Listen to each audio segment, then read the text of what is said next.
Барлығыңызға сәлем достар, менің каналыма қош келдіңіздер.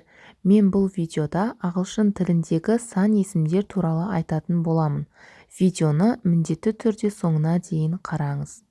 Ағылшын тілінде сан есім the numeral деп аталады. Сан есімнің ағылшын тілінде 3 түрі болады.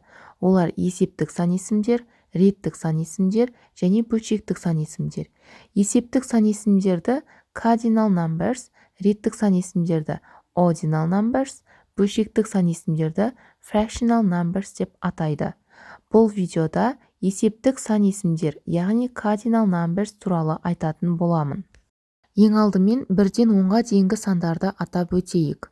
1, 1, 2, 2, 3, 3, 4, 4, 5, 5, 6, 6, 7, 7, 8, 8, 9, 9, 10, 10.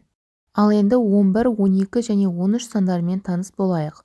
11, 11, 12, 12, 13, 13.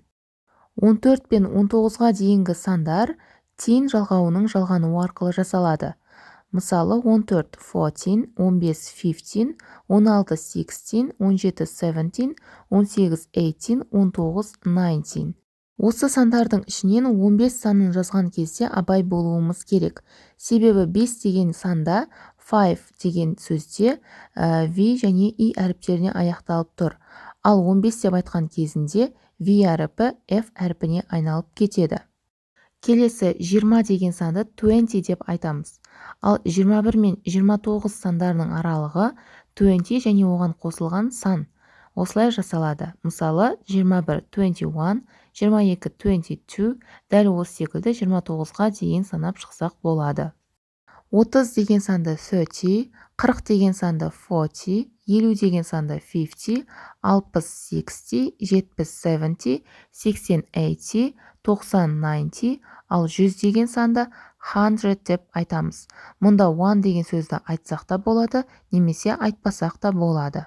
Яғни бұл жерден байқайтынымыз 30 бен 90-ға дейінгі ондықтар санның және оған қосылған те жалғауының жалғануы арқылы жасалып тұр.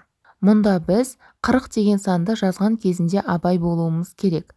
Себебі 4 деген санның ағылшынша жазылуында U деген әріп бар, ал 40 деген санның жазылуында U әріпі түсіп қалған. Ал енді 200 бен 900 сандарының аралығындағы жүздіктердің жасалу жолына назар аударайық. Бұл сандар санның және 100 деген сөздің тіркесуі арқылы жасалады. Мысалы 200, 200, 300, 300, дәл осы секілді 900-ға дейінгі жүздіктерді атап өтуімізге болады. Ал енді келесі ережеге назар аударайық. Ағылшын тілінде жүздіктер мен ондықтардың және жүздіктер мен бірліктердің айтылуы кезінде әнді сөзі қосылып айтылады. Мысалы 201 деген сан 201, 250 деген сан 250. Ал ағылшын тілінде 1000 деген сан 1000 деп аталады. Мұнда 1 деген санды айтсақ та болады, немесе айтпасақ та болады. Және 2000 мен 100 мыңға дейінгі сандардың арасындағы мыңдықтар санның және 1000 деген сөздің тіркесуі арқылы жасалады. Мысалы 90 мың 90,000, 100 мың 100,000. Бірақ ағылшын тілінде мыңдықтар мен жүздіктердің арасына ешқандай да сөз қосылмайды. Мысалы 1251 деген санда 1251, яғни 1200 деп айтқан кезінде арасына ешқандай да сөз тіркеспейді. Сонымен қатар ағылшын тілінде 4 таңбалы сандарды айтудың ең оңай жолы бар. Ол жол 2-ге бөліп айту. Мысалы 1992 деген санды 2-ге бөліп айтуға болады. 1992. Арасына ешқандай да сөз тіркеспейді. Дәл сол секілді 2267 деген санды 2-ге бөліп айтсақ болады. 2267 деп айтсақ болады. Бұл ешқандай да қателікке жатпайды. Ал енді видеоны дәл осы жерден тоқтатып, мына сандарды өзіңіз жазып шығыңыз. Мен содан соң осы сандардың жазылуының жауаптарымен бөлісетін боламын.